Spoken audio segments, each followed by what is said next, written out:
Assalamualaikum warahmatullahi wabarakatuh. Selamat malam. Malam hari ini Sabtu, saya mengajak pimpinan Direktorat Jenderal Bea dan Cukai di kantor Bea Cukai Soekarno-Hatta. Malam ini saya mengundang mereka karena ingin mendapatkan laporan mengenai berbagai isu-isu dan masalah yang muncul di publik dan media sosial berkaitan dengan pelayanan bea dan cukai. Ada beberapa kasus yang viral seperti pengiriman sepatu, pengiriman barang untuk sekolah luar biasa atau SLB, dan juga pengiriman action figure dari robotik. Malam ini saya mengundang untuk mendapatkan laporan mengenai bagaimana Bea Cukai menangani berbagai kasus tersebut, seperti kasus pengiriman sepatu atau yang diterima oleh saudara Radika Altaf yang mengeluhkan mengenai pengenaan bea masuk dan pajak.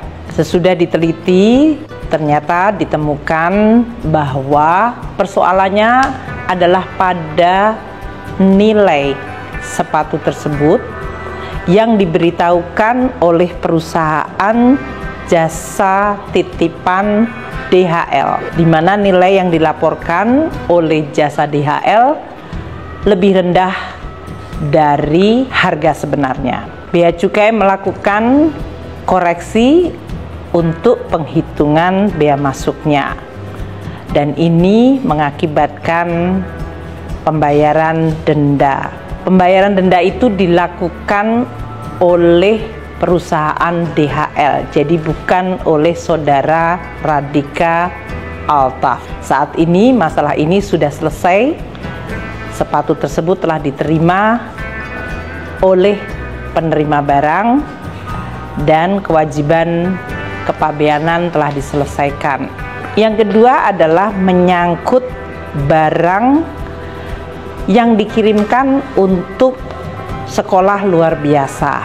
Barang tersebut adalah keyboard 20 buah, dan barang kiriman tersebut oleh perusahaan jasa titipan, dalam hal ini DHL, yang tertanggal 18 Desember 2022. Jadi sudah cukup lama barang ini. Karena nilai barang di atas 1.500, maka DHL mengajukan untuk pemberitahuan import barang khusus pada tanggal 28 Desember tahun 2022 dan menggantikan tujuannya dari sekolah luar biasa SLB sebagai badan kepada perorangan, dalam hal ini kepala sekolahnya.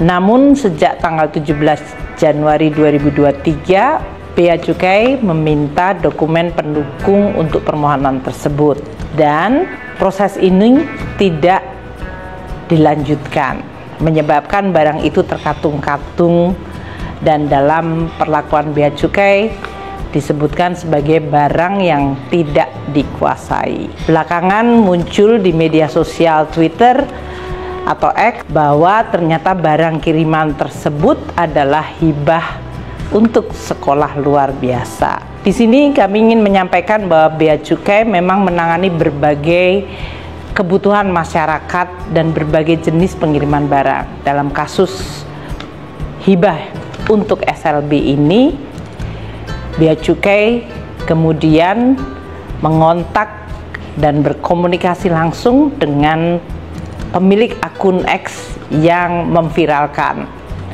yaitu akun @ijalzaid.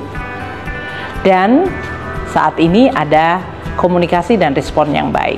Saya telah meminta kepada Bea Cukai untuk segera menyelesaikan masalah ini, termasuk kebutuhan di dalam kelengkapan dokumentasi dan juga perlakuan bea masuk yang bisa dikecualikan untuk barang hibah, apalagi untuk keperluan sekolah luar biasa.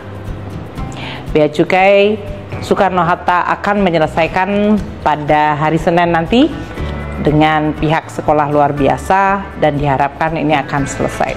Kasus yang ketiga juga sangat viral adalah mengenai kiriman barang action figures, yaitu barang robotik. Ini mirip dengan kasus pengiriman sepatu, di mana penerima mendapatkan barang sebagai hadiah, namun nilai barang tersebut disebutkan jauh lebih kecil dari harga sebenarnya. Bea Cukai dalam hal ini melakukan koreksi sehingga kemudian muncul kewajiban bea masuknya. Dan ini telah diselesaikan pembayaran oleh yang bersangkutan. Dalam hal ini memang banyak sekali kasus yang diterima oleh Bea Cukai. Saya telah meminta kepada Bea dan Cukai untuk terus meningkatkan pelayanannya.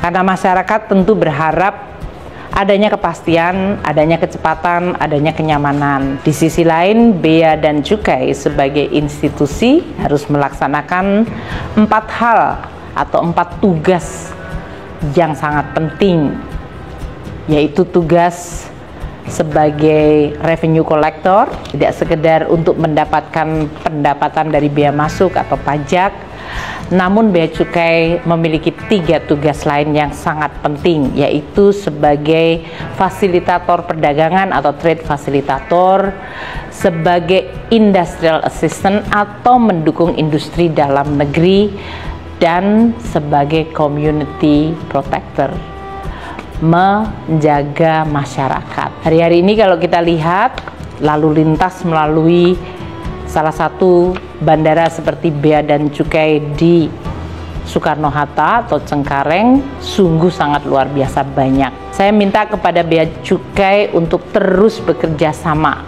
dengan para stakeholder, karena saya sangat yakin bahwa di era digital ini banyak sekali masyarakat tentu akan memberikan masukan, feedback, dan itu sangat bermanfaat. Kami sangat menghargai dan berterima kasih atas berbagai masukan yang diberikan oleh masyarakat untuk memperbaiki Bea dan Cukai. Pada saat yang sama saya juga minta kepada Bea Cukai untuk terus meningkatkan kualitas pelayanan, kecepatan, dan tentu keakuratan dari layanannya. Hal yang penting lain yang saya mintakan, Bea Cukai harus mampu untuk terus berkomunikasi, mengedukasi, dan menjelaskan bahwa instansi Bea Cukai harus melakukan banyak peraturan-peraturan yang merupakan aturan dari berbagai kementerian lembaga. Ini adalah sebuah tugas yang rumit, tugas negara, kadang-kadang mengganggu kenyamanan masyarakat, namun ada juga tujuan, yaitu menjaga perekonomian Indonesia. Pasti ada koreksi dan banyak perbaikan yang harus dilakukan. Inilah yang saya mintakan pada malam hari ini, agar jajaran Bea Cukai memperbaiki dan terus meningkatkan pelayanan. Kami juga mohon untuk terus mendapatkan dukungan dan juga masukan dari masyarakat. Mari kita jaga Republik Indonesia, mari kita juga terus memperbaiki kinerja dan kerja kita. Terima kasih kepada seluruh masyarakat yang terus peduli terhadap Bea Cukai dan juga terhadap Kementerian Keuangan. Suara Anda, masukan Anda sangat berharga, dan itu akan membuat Indonesia lebih baik. Wassalamualaikum warahmatullahi wabarakatuh.